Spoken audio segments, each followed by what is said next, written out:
Bom, pessoal, então nesse vídeo eu vou fazer uma coisa que eu já tinha comentado com vocês, né? Que eu pedi que vocês fizessem lá no grupo, que era mandar dúvidas. Na verdade, alguns alunos comentaram que estavam com dúvida em algumas questões das listas de estruturas algébricas, então eu falei que quem tivesse dúvida mandasse, entrasse em consenso com a turma de quais questões eram a dúvida da maior parte da turma, mas enfim, aí mandaram para mim algumas, certo? Eu dei uma olhada. No caso, como a gente tem 4 listas até agora, vocês me mandaram questões dessas 4 listas, tá? Então eu vou comentar nesse vídeo as questões que foram mandadas da primeira e da segunda. Aí depois eu faço um outro com as questões da terceira e da quarta lista, tá? No caso da primeira lista, a questão que foi mencionada, né, foi essa daqui, a última, tá? Em que pede para se decidir se a afirmação dada é verdadeira ou falsa e justificar. Então são 6 itens.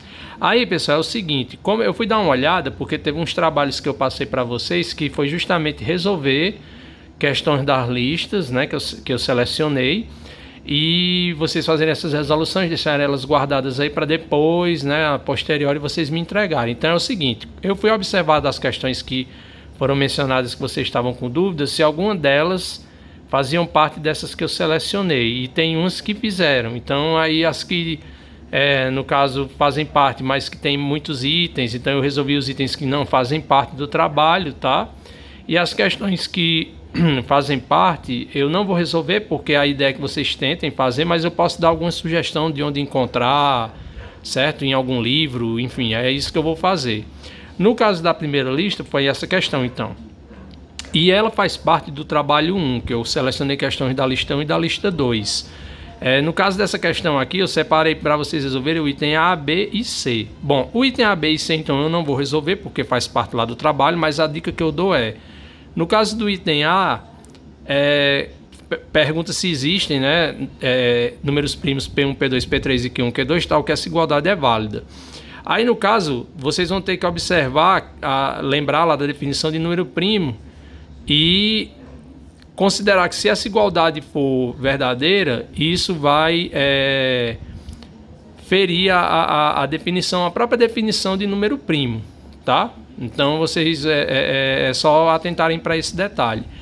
Essa questão B, ela tem feita, se não me falha a memória, no livro, eu estou dizendo isso porque eu não olhei, mas eu acredito que seja no livro de análise na reta, o volume 1 do Elon, certo? Pode ser tanto o volume fino como o volume mais grosso.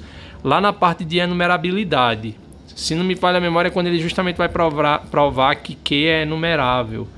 Aí ele define justamente essa função aqui. E ele mostra que é uma função injetiva, tá? Tem os resultados lá de enumerabilidade, né? Que se o domínio for injetivo, se o domínio for enumerável e a função for injetiva, então o contradomínio é enumerável, então tem aqueles resultados. Então é só vocês procurarem lá, e ele justamente usa essa função aqui para provar isso, tá? Ele mostra lá que é uma função, se não me falha a memória, mas tem falando sobre ela no livro do Elon. E esse item C é um resultado, na verdade, certo? Esse item C aqui eu acho que é um resultado lá na parte de teoria dos números. É só vocês olharem lá nos teoremas, tem teorema de Wilson, Euler e Fermat. Então, se eu não me engano, nessa parte vai ter alguma coisa que fala sobre esse resultado aqui, tá? Aí no caso eu fiz o item D, o item A e o item F, certo? Então, para a gente poder ficar olhando quais são as questões, para vocês não terem que estar procurando aí e olhar aqui, eu vou mostrando as questões e vou depois mostrando a solução que eu vou exibir para vocês, tá? Então, no caso da questão 13, então a gente tem aqui, ó, o item, só um momento, tá?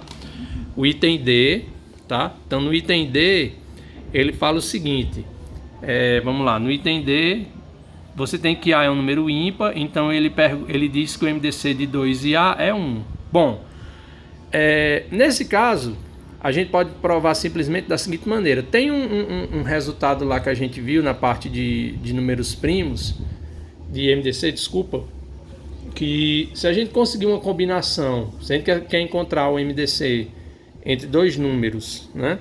Se a gente conseguir mostrar que existe uma combinação desses dois números, ou seja, inteiros, eu pego um número inteiro e multiplico por um deles, mais o outro multiplicado por outro inteiro, isso dá 1. Então 1, nesse caso, essa igualdade garante que 1 é um MDC. Então a gente vai tentar usar isso, tá? Então eu tenho que o A é ímpar. Então nesse caso o A ele se escreve como sendo 2K mais 1, tá? Se você botar 2K menos 1, também vai dar certo. A diferença são só os valores que você vai encontrar aqui, certo? Com K inteiro. E aí dessa forma, a gente vai ter que o MDC de 2A vai ser 1, por quê? Porque se a gente pegar o nosso A, né, que se escreve, se eu pegar o A e multiplicar por 1, e o 2 e multiplicar por menos K e somar, aí eu vou ter que 1 vezes isso aqui, que é o A, mais menos 2K, isso vai dar o quê? 1, porque aqui vai ficar 2K mais 1, né? Aí o 2K cancela com esse, dá 1. Então nesse caso, a gente tem que realmente o MDC é 1, certo? Aí o item E, ele vem com a ideia de tentar generalizar esse resultado do item D. Ele pergunta, e se agora eu pegar Q1 como sendo um número ímpar qualquer e Q2 um número par? Observem que a diferença dele para o item D é que o número par que a gente pegou, ele está fixado, é o 2. No caso do item D, no item E, você está variando esse número par também. Então você pega o número ímpar qualquer, o número par qualquer. Será que o MDC desses dois camaradas é 1? Então é uma generalização, né? Aqui no item A gente tenta generalizar o item anterior. Então, observe que se a gente pegar a mesma ideia, né, de carona a mesma ideia, Q1 é ímpar, se escreve dessa forma, Q2 é par, se escreve assim, K1, K2 inteiros. E aí a gente vai ver que nesse caso, se a gente tentar montar essa expressão aqui, né, pegar um certo R vezes Q1 mais um S vezes Q2, não vai ser muito simples da gente estudar todas em qualquer situação, né? Se existe um R e um S e tal, que essa combinação vai dar 1. Mas na verdade é aquilo que eu falei para você, aquilo que o exercício diz, né? Como ele pergunta se é verdadeiro ou falso, então você pensa, bom, será que é verdade? Você começa então a testar alguns exemplos e ver se isso acontece. Se de repente você testa uma quantidade razoável de exemplos e dá certo, então você pode se levar a crer que o resultado seja em geral verdadeiro, tá? Só que aí, nesse caso, a gente vai ver que isso não é verdade sempre, porque basta, por exemplo, a gente pegar um número ímpar e um número par que eles tenham um fator comum na sua decomposição. Então, por exemplo, Q1 igual a 9 e Q2 igual a 6. Quando eu decomponho o Q1, ele tem um fator 3 na decomposição e o Q2 também. Então, nesse caso, o MDC deles, né? No caso aqui do 9 e do 3, o máximo divisor comum dos dois é quem? 3, que é diferente de 1. Então isso já mostra que o resultado não é verdadeiro, tá? Então é nesse sentido que essa questão ela funciona. Se você pensa que o resultado é verdadeiro, né, você começa a testar para uma quantidade de exemplos particulares e percebe que pode ser verdade, e percebe que é verdade para esses exemplos, então pode ser que o resultado seja verdadeiro. Se você testa alguns exemplos e acha um contra-exemplo, um que não seja verdadeiro, então está provado, tá? Mas se você achar que é verdade, aí tem que tentar dar uma demonstração. Aí o item F, né? O item F, você tem agora um número inteiro A, diferente de 0, aí ele diz que nesse caso a função f de z em z, tal que f de x é igual a vezes x, ela é injetora. Então o que é que a gente precisa fazer nesse caso? Você tem dados dois números quaisquer inteiros, e você considera que esses camaradas para esses dois elementos, as imagens coincidem. Então o que a gente precisa fazer para mostrar que essa função é injetiva? Mostrar que o x1 tem que ser igual ao x2, né? Então, se eu tenho que ser verdade, isso aqui implica o quê? Quem é f de x1 é ax1, quem é f de x2, ax2. Só que o a ele é diferente de zero, então a gente pode dividir ambos os lados, multiplicar pelo inverso aliás, dividir por a, né? E daí a gente vai ter que o x1 é igual ao x2, tá? Ou então era aquela coisa, como é diferente de zero e você tem que esse produto é igual a esse, então vai lá a lei do cancelamento, que é uma coisa que a gente pode provar lá na parte de análise que a gente falou disso, tá? Pronto, aí com isso, a questão que foi mencionada da lista 1 fica feita, tá bom? Aí agora vamos passar para a lista 2. No caso da lista 2, dê-me só um momento, por favor. Bom, no caso da lista 2, as questões são as questões 6, tá? Primeiro a questão 6, essa daqui, certo? Então na questão 6, aí eu fui observar dessas questões na lista, qual dessas questões é a que não faz parte lá da lista, que no caso é a questão 14, foi a 6, a 10 e a 14, se não me falha a memória. Deixa eu só olhar aqui na lista rapidinho, tá? Aqui a 10, pronto, a 10 é essa mesma, e a 14, pronto, é isso mesmo, tá? Então vamos voltar aqui. Com a questão 6, essa daqui, tá? Ela pede pra gente, diz que é dada uma função f de z em z, tal que essa função ela satisfaz essas duas condições: f de x mais y é f de x mais f de y, para todo x, y em z, e f de x vezes f de y é igual a f de x vezes f de y, para todo x, y em z. Prove que f ou é a função identidade em z, né? Ou seja, f de x igual a x para todo x em z, ou então que essa f ela é a função identicamente nula, ela leva todo o número inteiro no zero, tá? Aqui, pessoal, observem que pela definição, pelo que é dado da f, e pelo que a gente já estudou de anéis, isso aqui significa dizer que a f ela é um homomorfismo, né? Ela é um homomorfismo de z em z, tá? Só que naqueles resultados que a gente estudou lá de homomorfismo, fala algumas coisas, né? De um homomorfismo, por exemplo, ele leva zero no zero, leva o zero de um anel no outro, no zero do outro. O f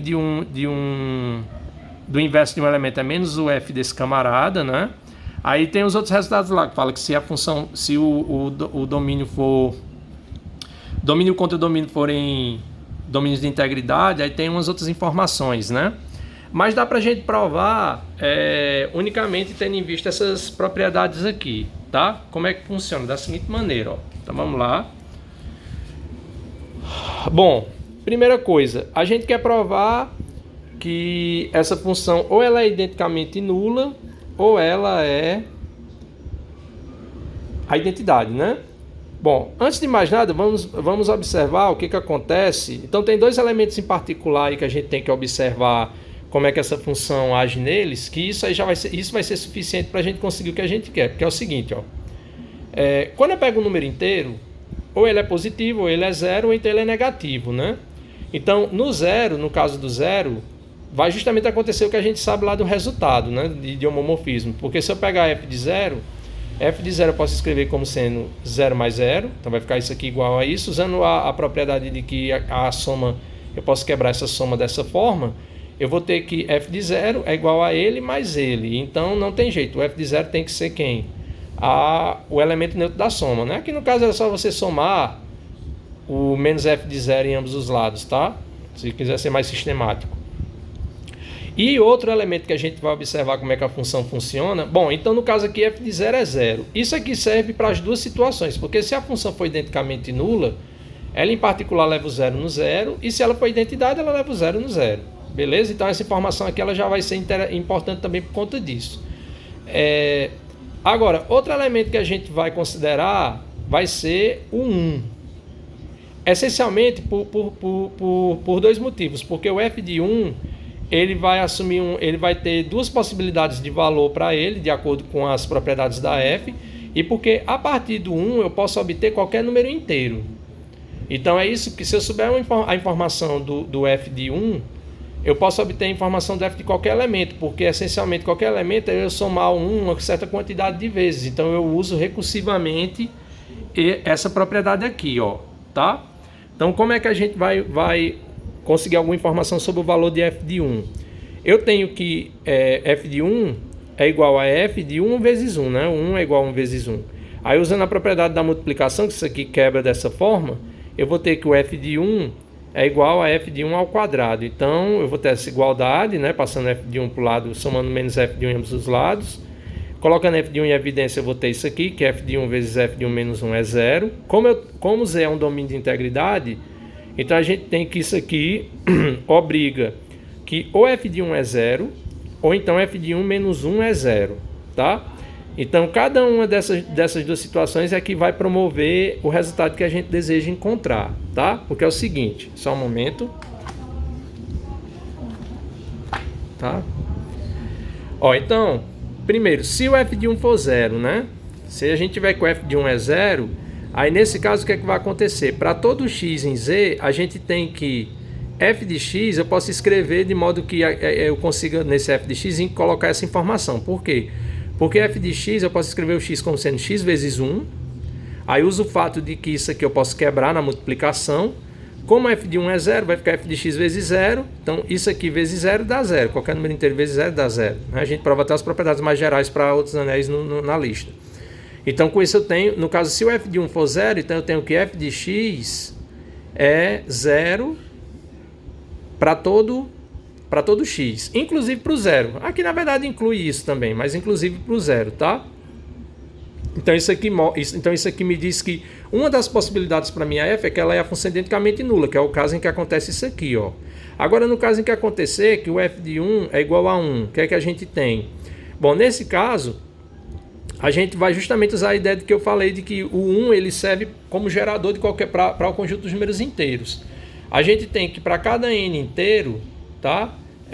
A gente vai ter que, se o n for positivo, a gente tem que o n é 1 mais 1 mais 1 n termos, né? Eu posso escrever isso aqui como uma soma de n termos iguais a 1.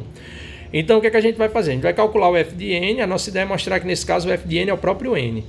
Mas aí vejam, eu escrevi dessa forma, mas se quisesse já podia colocar isso aqui, tá? Mas essencialmente o que a gente tem que ter em mente é o seguinte, ó.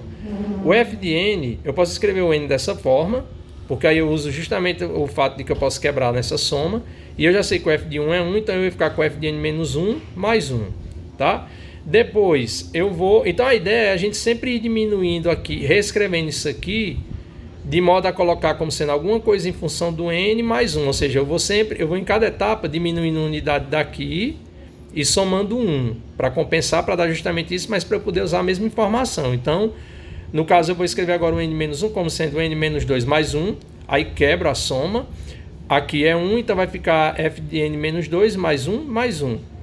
Faço a mesma coisa de novo por n menos 2, isso é n menos 3 mais 1, quebro de novo, então vai ficar f de n menos 3, né, mais f de 1, que é 1, mais 1 mais 1. Então, observem, à medida que eu vou retirando uma unidade daqui, né, desse termo para poder quebrar a soma e usar o fato que f de 1 é 1, vai diminuindo a unidade aqui e vai aumentando um número 1 nessa soma. Você vê que aqui eu tenho f de n menos 3 mais 3. Depois vai ficar f de n menos 4 mais 4. Até quando a gente chegar na última passagem, que vai ser f de n menos 1, que aí nesse caso vai dar f de 1. E aqui eu vou ter n menos 1 termos iguais a 1. Então vai ficar no final uma soma de n termos, todos iguais a 1. Então isso dá o quê? O próprio n, tá? Aí, como eu falei, vocês também podiam usar já direto isso. Ó. No lugar de escrever isso aqui, que eu coloquei, já colocar essa soma. Aí o que é que você ia fazer? Você ia associando. Você pegava nessa soma, olhava para um dos termos que aparecia aqui no argumento da f como sendo a soma desses n menos 1 números 1s e o outro termo como sendo esse último. Aí usava essa propriedade. Né? Aí ia aparecer aqui o 1 e aqui ia ficar f aplicado na soma 1 mais 1, n menos 1 termos. Aí depois quebrava de novo. Então ia fazendo dessa forma, tá? E aí com isso o resultado fica provado para o n positivo. E para o caso do n negativo? Bom, no caso do n negativo também eu posso gerar esse n a partir do 1, porque o n nesse caso ele vai ser menos 1 mais menos 1, n termos, né? E aí o que a gente vai observar é que quando o n é negativo, e como o n pode ser escrito dessa maneira aqui, né? Tá? A gente vai ver que tem uma relação. Qual é a relação que tem do menos 1 com o f dele? Porque o f de 1 é o próprio 1 nesse caso. E o f de menos 1? Bom, o f de menos 1 ele vai ser menos f de 1, que é menos 1. Por quê? Porque a ideia é o seguinte, ó. A maneira mais simples da gente ter uma informação da f de menos 1 a partir de f de 1 é a gente considerar a soma 1 mais menos 1, que dá 0, e aplicar a f em ambos os lados. Aí a gente vai ficar com isso, tá? Só que, por um lado, f de 0 é quanto? F de 0 é 0, né? E aqui a gente vai ter que, quebrando nessa soma, vai ficar f de 1 mais f de menos 1. Só que f de 1 é 1, né? E aqui vai ficar f de menos 1, como aqui é 0, a gente passa esse camarada para o outro lado, então vai dar menos 1. Beleza? Então agora, a gente, como justamente o n é igual a essa soma aqui, né? De menos 1 com menos 1 n termos, então a gente concluiu o quê? Quando eu calculo f de n, aí eu já fiz como eu falei lá do outro caso, eu fiz da outra maneira como eu mencionei. F de n vai ser isso aqui, ó. Aí eu vou quebrando. Em cada etapa eu vou associando essa soma, deixando só um termo desse aqui e o outro termo considerando a soma dos termos restantes. Uso o fato de que a f é linear com relação à soma e aplico nesse termo aqui que o f de menos 1 é menos f de 1, tá? Que é, no caso, menos 1. Então isso aqui, ó, essa soma usando isso, essa soma ela vai ficar o f de menos 1 mais f de menos 1 mais f de menos 1, n termos. Cada camarada desse é menos 1, né? Vai dar isso aqui, ó. Então essa soma aqui, ela vai ficar igual a essa soma, onde eu tenho n termos. Ou seja, vai dar o n, né? Essa soma aqui dá justamente o nosso n nesse caso que é negativo, certo? Então, tanto no caso do n, quando o f de 1 for 1, então quando f de 1 for 0, a função ela é identicamente nula, que era uma das conclusões que o exercício nos pedia para obter. Quando f de 1 for 1, então, para qualquer n que seja maior que 0 e menor que 0, o f de n deu o próprio n. E claro, o f de 0 é 0 também. Então, para todo número inteiro, a função aplicada nesse camarada dá ele mesmo. Ou seja, a função é nesse caso, a função identidade. Tá? Então, essas são as duas possibilidades. Beleza? Pronto. Então, o exercício 6, ok. Aí, agora o exercício 10, que é bem interessante, que é um exercício que pede para a gente, ele diz o seguinte: você tem um anel A que tem a seguinte propriedade: qualquer elemento ao quadrado é igual a ele mesmo. Quando a gente tem essa propriedade, pessoal, que um elemento ao quadrado é ele mesmo, a gente fala que ele é idempotente, tá? Esse elemento. Porque aí vocês podem estar usando em algum livro e o livro está usando essa nomenclatura já no exercício, enfim. Tá, mas quer dizer isso aqui. No caso aqui, esse nosso anel A, ele tem a propriedade que para todo elemento isso aqui é verdade, ou seja, todo elemento dele é idempotente. Aí quer que a gente prove que A é um anel comutativo, tá? Lembrando, a operação de soma em qualquer anel, a gente tem duas operações, soma e produto. A operação de soma sempre é comutativa. O que caracteriza esse termo aqui que a gente usa é quando a multiplicação, quando a operação de produto, ela também é comutativa. Então, o que é que a gente tem que fazer nesse caso, né? Então, nesse caso, o que a gente deseja é... Só um momento. Nesse caso, o que a gente quer é mostrar que para quaisquer A e B em A, a gente tem que AB é igual a BA, né? Isso nós queremos provar, tá? Como é que a gente vai fazer isso? Tentando usar aquela informação, tá? Bom, aí a gente pensa assim, qual é a melhor maneira de usar aquela informação de modo a tentar avaliar, né? Porque em outras palavras a gente tem que mostrar, se a gente quer mostrar isso aqui, seria o mesmo que mostrar que AB menos BA é o elemento neutro da soma, por exemplo, tá?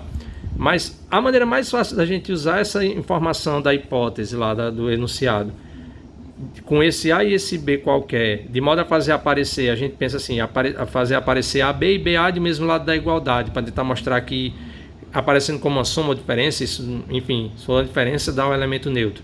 É você pegar o A e o B, somar, eu pego o A mais B e vou avaliar a partir dessa igualdade o que é que eu obtenho.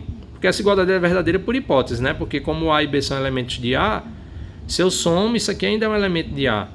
E por hipótese eu tenho que A mais B ao quadrado é igual a ele mesmo, certo? Mas por um lado, A mais B ao quadrado, isso é o quê?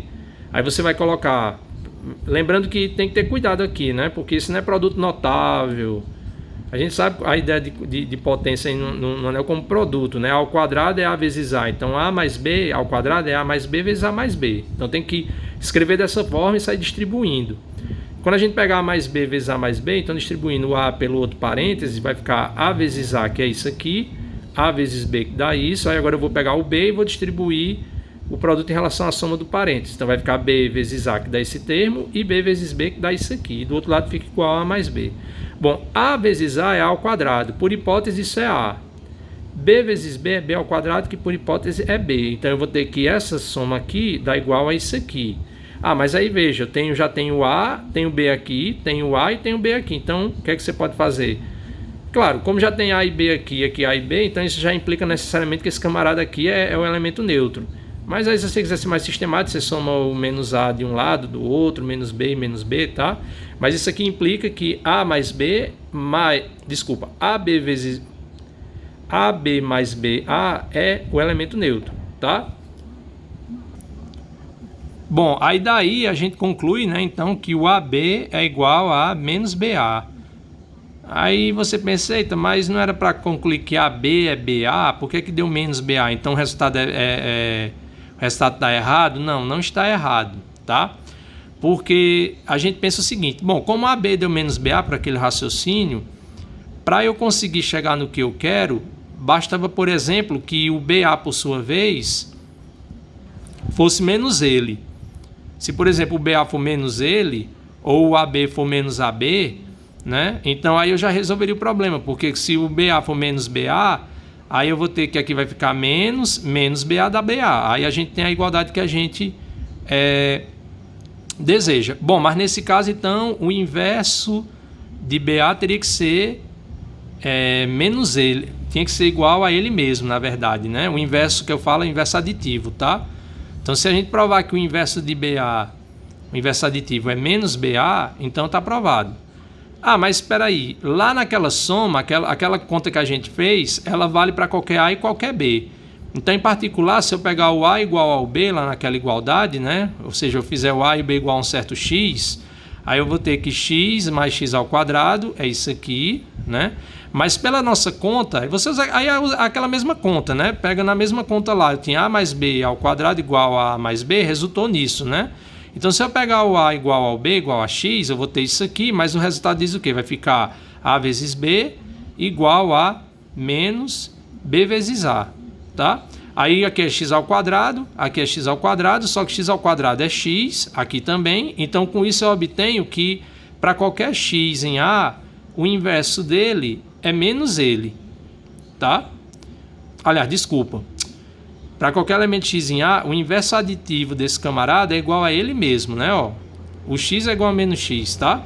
Então, nesse caso, retornando lá para a expressão 1 e usando essa informação, então, como isso é para qualquer elemento de A, então, em particular para o BA, assim como para o AB, eu tenho que o BA, né? Portanto, a gente retornar 1, concluindo que AB é igual a menos BA, mas por essa conta aqui, ó, menos BA é igual ao próprio BA, né? Isso aqui é o inverso de BA, que é igual a ele mesmo. Então, a gente conclui que AB é igual a BA para todo A e B pertencente a A. Tá? Aí com isso a gente conclui então que esse anel de fato ele é comutativo. Então é interessante, a gente vê que essa questão de um anel que todos os elementos dele são idempotentes, a gente vê que tem umas coisas interessantes. Além dele ser comutativo, né, ainda tem essa informação que todo elemento, o inverso aditivo dele é igual a ele mesmo. Tá? Beleza, então aí pessoal, são esses exercícios que eu resolvi, porque o último, deixa eu só voltar aqui, tá? O exercício 14, ó, ele também é um exercício que está lá no trabalho que eu passei para vocês fazerem, certo? No exercício anterior, né, esses exercícios aqui eles são exercícios que dão exemplos de subanéis.